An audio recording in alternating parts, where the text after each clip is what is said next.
Hello students, how are you? I think you all will be the same by the grace of Almighty God. आज का topic है microscopy. सूक्ष्मदर्शी का नाम आप लोग सुने होंगे। तो सूक्ष्मदर्शी एक यंत्र है, उसका जो उपयोग करते हैं उसको माइक्रोस्कोपी कहते हैं। Is the technical field of using microscopes to view objects and areas of objects that cannot be seen with unaided eye। मतलब ये एक फील्ड है जिसमें कि हम सूक्ष्मदर्शी का उपयोग करते हैं। इसलिए जो ऑब्जेक्ट है जो हम खुले आंख से यानी नहीं देख सकते, बंद आंख से देख सकते हैं। बंद आंख से मतलब कि माइक्रोस्कोप, सूक्ष्मदर्शी के जरिया, इसी टेक्निकल फील्ड को हम माइक्रोस्कोपी कहते हैं। ऐसे तो बहुत तरह के माइक्रोस्कोप का नाम सुने होंगे, लेकिन 3 मेन टाइप्स है। एक हुआ ऑप्टिकल माइक्रोस्कोपी, दूसरा हुआ स्कैनिंग प्रोब माइक्रोस्कोपी, तीसरा हुआ इलेक्ट्रॉन माइक्रोस्कोपी। आमतौर से जो हम लोग बायोलॉजी लैब में यूज करते हैं या खून पेशाब जांच करने के लिए जो जाते हैं लैब में, वहां पर जो यूज करते हैं उसको हम लाइट माइक्रोस्कोप कहते हैं और कंपाउंड माइक्रोस्कोप कहते हैं। सूक्ष्मदर्शी और जो जनरल सूक्ष्मदर्शी है जो लैब में हम यूज करते हैं, उसमें ये सब मुख्य पार्ट होता है, मेन पार्ट्स। ऑब्जेक्टिव लेंस जो ऑब्जेक्ट के जरिए के पास रहता है, आई लेंस जो आंख के पास रहता है, लेंस ट्यूब जो इस तरह का एक ट्यूब है, यहाँ पर ऑब्जेक्टिव, इसके नीचे ये ऑब्जेक्ट इस तरह से स्लाइड पर रखा हुआ है, तो ये ऑब्जेक्टिव लेंस हो गया। यहाँ पर आंख इस तरह से देखती है, तो ये हो गया आई लेंस। और ये जो ट्यूब हुआ, ये ट्यूब, इसी को कहते हैं लेंस ट्यूब। और ये स्लाइड जाहिर सी बात है किस चीज पर रखा रहेगा। एक स्टेज होता है, देखे होंगे, किसी में काला किसी में कुछ, और आमतौर से काला ही बनाते हैं ताकि लाइट को रिफ्लेक्ट नहीं कर सके, उसको स्टेज कहते हैं। उसके नीचे एक हैंड ग्लास की तरह होता है जिसको हम रिफ्लेक्टर कहते हैं।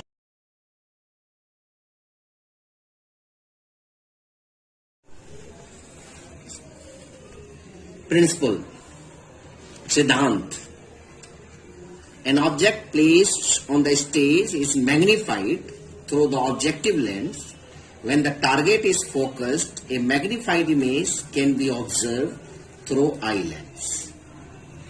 सिद्धांत यह है कि जब स्टेज पर ऑब्जेक्ट यानी स्पेसिमेन यानी जिस चीज को मुझे जांच करना है, देखना है, उसको रखा जाता है, तो वो बड़ा, मैग्नीफाइड मतलब बड़ा, ऑब्जेक्टिव लेंस उसको बड़ा बना देता है। और जब उसके ऊपर लाइट को फोकस किया जाता है तो वो आई लेंस उसको बड़ा देखता है। यही बेसिक सिद्धांत है कि छोटी सी चीजों को, ये ऑब्जेक्ट के पास है, तो ये छोटी सी चीज, ये जो आई लेंस है, ये आई लेंस इसको बड़ा करके देखता है, इससे कई गुना बड़ा। इसी का मेन सिद्धांत है देखने का। नेक्स्ट, मैग्निफिकेशन, जिसको शायद आवर्धन हिंदी में कहते हैं। डिग्री ऑफ इनलार्जमेंट, मतलब ये जो छोटी सी ऑब्जेक्ट है जिसको हम खुली आंख से नहीं देख सकते, यानी बगैर माइक्रोस्कोप के नहीं देख सकते, उसको इतना बड़ा बना करके दिखाया जाता है। तो कितना डिग्री में वो बड़ा हुआ, उसी का नाम है magnification. Ratio of size of enlarged image to actual size, यानी कितना बड़ा बना उसका और जो उसका एक्चुअल वास्तविक जो साइज था, आकार था, दोनों का जो अनुपात होता है उसी को मैग्निफिकेशन कहते हैं। अब कॉम्पिटिटिव एग्जाम के लिए कुछ इंपॉर्टेंट बातें हैं जो लगभग सभी कॉम्पिटिटिव एग्जाम में आजकल पूछा जाता है। आजकल तो कहना मुश्किल है कौन क्वेश्चन कहाँ पूछ लेगा। कंपाउंड मैक्रोस्कोप का मैग्निफिकेशन जो है 100 से 1500x होता है। ये x मीन्स उसका पावर। रिसर्च मैक्रोस्कोप जो शोध में जो मैक्रोस्कोप सूक्ष्मदर्शी जो होता है उसका 4000x होता है, और इलेक्ट्रॉन माइक्रोस्कोप का जो होता है 100,000, मोर देन 100,000 होता है। यानी अगर हम खुली आंख से 1 सेंटीमीटर देखते हैं तो इसका 100 गुना बढ़ा करके हमको माइक्रोस्कोप दिखाता है, उससे भी बड़ा ये दिखाता है, उससे भी बड़ा ये दिखाता है। Resolving power, the ability of a microscope to show two close points as distinct points। यानी किसी भी यंत्र, किसी भी सूक्ष्मदर्शी की वो क्षमता जिससे कि जो दो करीब से करीब बिंदु को अलग दिखाए। जैसे हम यहाँ पर एक बिंदु रख रहे हैं, अपनी आंख से देख रहे हैं तो ये एक नजर आ रहा है, ये 2 बिंदु है, लेकिन इसी को अगर कंपाउंड माइक्रोस्कोप से दिखा रहे हैं तो वो इसको 2 दिखा रहा है। इसको इलेक्ट्रॉन माइक्रोस्कोप से देख रहे हैं, 2 तो दिखा ही रहा है लेकिन दोनों के बीच में गैप ज्यादा दिखा रहा है। तो इसी को रिजॉल्विंग पावर कहते हैं। तो नॉर्मल आई जो होता है हम लोगों की आंख की, ये 100 माइक्रोमीटर होता है। तो 1 micron is equal to 10⁻⁻⁶ metre. Compound microscope का सूक्ष्मदर्शी का 0.25 माइक्रोमीटर होता है, और इलेक्ट्रॉन माइक्रोस्कोप का 0.5 से 5 एंगस्ट्रम। ये सब एक इम्पॉर्टेंट बिंदु है, पॉइंट है जिसको याद रखना है क्योंकि आजकल सवाल आता है।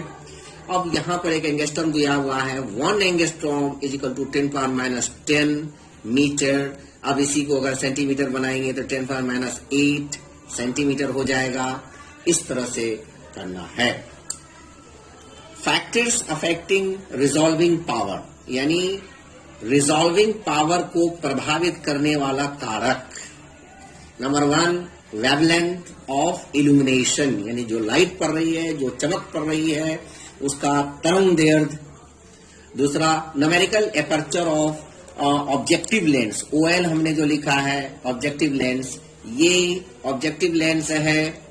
और ये जो लाइट इसके ऊपर पड़ रही है इसी को न्यूमेरिकल एपर्चर कहते हैं। ये 2 कारक है जो कि इसको प्रभावित करता है। एब इक्वेशन से हम रिजॉल्विंग पावर या लिमिट निकालते हैं। तो resolving power equal to 0.61 lambda upon numerical aperture, जहां लैम्डा जो है वेवलेंथ यानी तरंगदैर्घ्य है, Na जो है न्यूमेरिकल एपर्चर है। लेकिन वही एपर्चर अगर एंगुलर है यानी कोणीय है तब वहां पर n sin थीटा लिखेंगे। और n क्या है? Refractive index. रिफ्रैक्टिव इंडेक्स मतलब अपवर्तनांक, जिस माध्यम में है उसका अपवर्तनांक, उसी को ये इस तरह से हम निकालते हैं। Maximum limit of sine theta जो 90 डिग्री होता है इसका वैल्यू 1 होता है। लेकिन angular aperture for best objective lens जो है ये 70 डिग्री होता है। तो साइन 70 डिग्री बराबर 0.94 इतना एंगस्ट्रम। लेकिन इस 1 से इसका वैल्यू हम बढ़ा सकते हैं रिजॉल्विंग पावर का। कब? जब उसको हम तेल में डुबा देंगे, यानी उसके ऊपर तेल रख देंगे, तेल मल देंगे, तो उससे इसका 1 क्योंकि तेल का रिफ्रैक्टिव इंडेक्स ग्लास के बराबर होता है।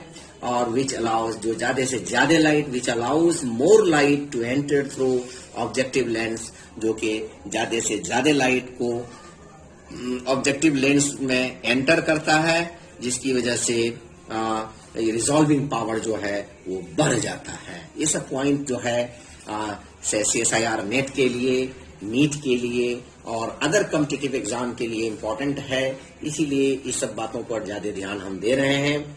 Maximum numerical aperture of oil immersion objective lens is 1.4 और जो 1 से 1.35 तक होता है। For this top of condenser is also oil. तो इस तरह से एक फॉर्मूला दूसरा है, जहां पर वहां पर खाली न्यूमेरिकल एपर्चर लिया था ऑब्जेक्टिव लेंस का, क्योंकि कंडेंसर भी इसमें शामिल हो गया है, इसलिए इसको भी लेंगे। यहाँ एक बहुत इंपॉर्टेंट पॉइंट है, blue light gives maximum resolving power because it has shortest wavelength, so research microscope use blue light. ये रीजन के तौर पर क्वेश्चन पूछ सकता है कि चूंकि इसका शॉर्टेस्ट वेवलेंथ है और जितना वेवलेंथ कम होगा तो रिजॉल्विंग पावर ज्यादा होगा, इसीलिए जो रिसर्च वाला सूक्ष्मदर्शी है, शोध में सूक्ष्मदर्शी यूज होता है, उसमें हम ब्लू लाइट यूज करते हैं। ये बहुत ही इस पर हम क्वेश्चंस देंगे। अभी पहले इस टॉपिक को कंप्लीट कर लें, ये 2-3 लेक्चर में ये टॉपिक कंप्लीट होगा, क्योंकि इसमें इलेक्ट्रॉन माइक्रोस्कोप पढ़ाना है, टाइप्स ऑफ इलेक्ट्रॉन माइक्रोस्कोप पढ़ाना है, डिफरेंस बिटवीन इलेक्ट्रॉन माइक्रोस्कोप पढ़ाना है। तो ये ब्लू लाइट बहुत important question. Working distance, the distance between object यानी कवर ग्लास एंड ऑब्जेक्ट, मतलब ये है कि जैसे ये स्टेज है और यहाँ पर एक स्लाइड इस तरह से लिखा हुआ है, इसमें एक स्पेसिमेन है, इस स्पेसिमेन के ऊपर एक छोटा सा ग्लास होता है जिसको हम कवर ग्लास कहते हैं या कवर स्लिप कहते हैं। तो ये स्लाइड हो गया, ये स्पेसिमेन हो गया, स्पेसिमेन के ऊपर कवर ग्लास होता है, इसके ऊपर ये ट्यूब है और ये लेंस है। तो ये लेंस हो गया objective lens.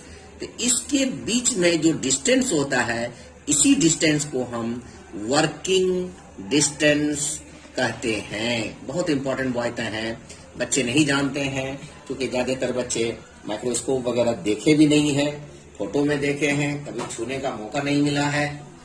What ever the reason behind it, I don't know, मुझे इसके पता नहीं है, लेकिन अगर इस तरह से भी सीख लें तो बेहतर है। मेरी कोशिश है कि मैं छोटे छोटे पॉइंट को बताने की कोशिश करता हूं जहां तक मैं सकता हूं।